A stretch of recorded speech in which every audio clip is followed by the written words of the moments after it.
Magandang hapon mga bata at mga mababait at gwapong estudyante ng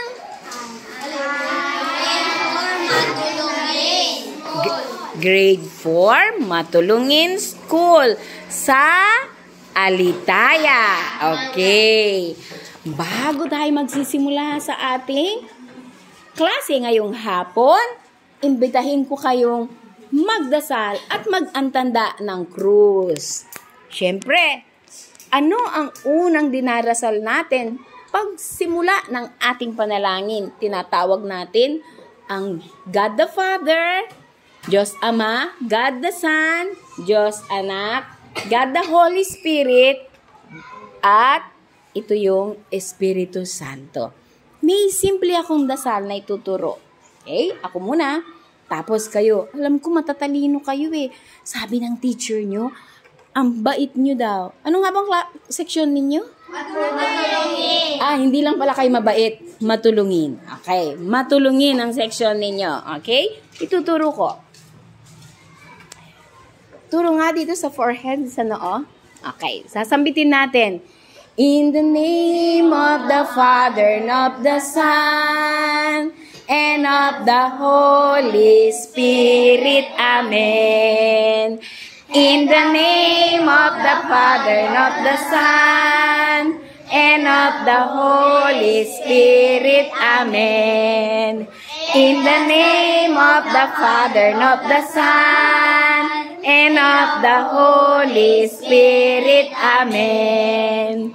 In the name of the Father and of the Son and of the Holy Spirit. Amen. Sa gawing kanan. In the name of the Father and of the Son and of the Holy Spirit. Amen. In the name of the Father and of the Son and of the Holy Spirit. Amen. Kanan. In the name of the Father and of the Son and of the Holy Spirit. Amen. Tayong lahat.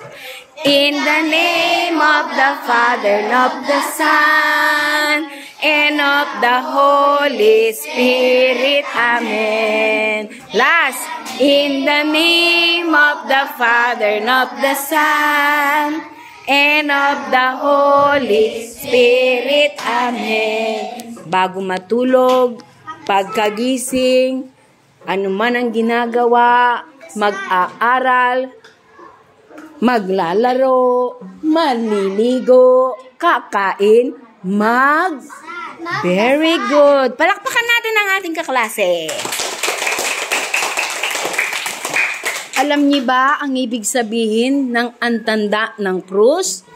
Pag tayo ay nagdarasal, tinatawag natin, hinihingi natin ang tulong ng Diyadngaray Ama.